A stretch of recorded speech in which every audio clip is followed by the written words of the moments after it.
Hey guys, it's Dawn Hawkins from the National Center on Sexual Exploitation. I just want to take a minute to share with our supporters the experiences that I had today. I just got home from speaking and presenting at Whole Women's Weekend, a wonderful retreat where about 130 women came together to talk about difficult issues.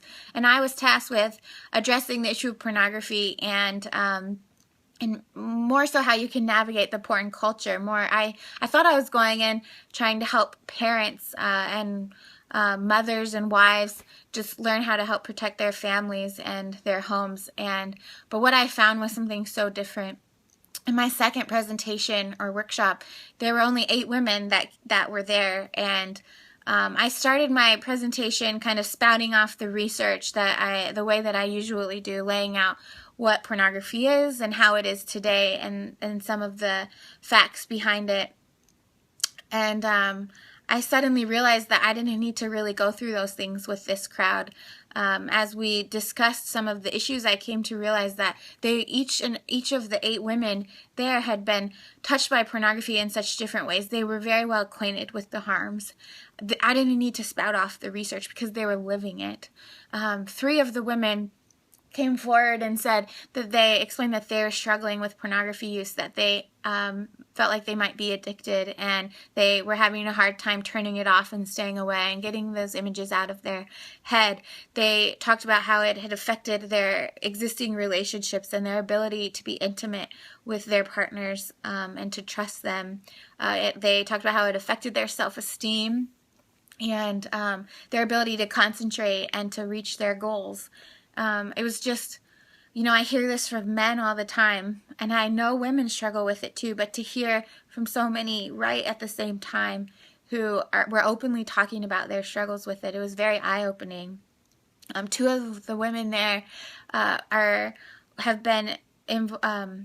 survivors of sex trafficking, and they're just newly in healing, and in tears, they talked about the impact that pornography has had on that, begging for ways to help them get that stuff out of their mind and how to move on. And both of them talked a little bit about how the role that pornography played in the prostituting and trafficking of themselves, and how it was used to desensitize them. It really primed them to be ready for the environment where they could be prostituted.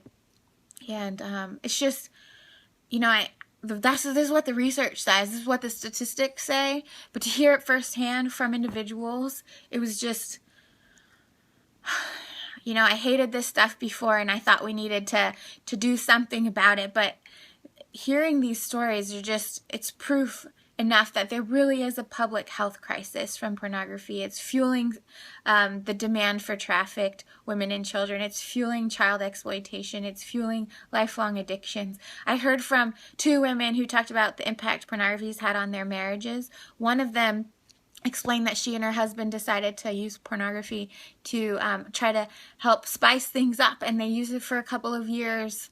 Actually, I don't remember how many. It was like years though, and how they just have this empty feeling, and they haven't really been able to connect after all of this time, and how they're really trying to work through it, but they feel lost, and they really think that pornography is part of the reason for it. The other woman who spoke up talked about her husband's pornography addiction, and how he often wanted to act out what he saw in pornography, and he raped her so many times. Her own husband. I mean, there's a direct link to domestic violence. People think that, it's just an outlet. It's just it's not real, but that's not true. Pornography is fueling violence against women. It is fueling sexual violence. It is fueling domestic violence. Another woman who was there is actually a pastor, and how brave she was to say these things, but she talked about how she has struggled with pornography herself. And it was just eye-opening. And if this isn't proof enough that there's a problem here, that there is a public health crisis from pornography, it's beyond an individual's capacity to deal with it. These 8 women came today looking for help and answers because they don't feel like they can they can address it on their own, and they're not finding help elsewhere. It's our responsibility to band together and to say enough is enough. We have to do something about this. We can't stand for policies that facilitate pornography and exploitation. We can't expect parents alone to be able to handle this situation with their kids. We have to help one another, and we need to call on on everyone to step up. Other organizations, other nonprofits, charities, churches, the government. We need help to address the public health crisis from pornography. It's not just the research showing it. It's the fact that now nearly every American family has been touched by it.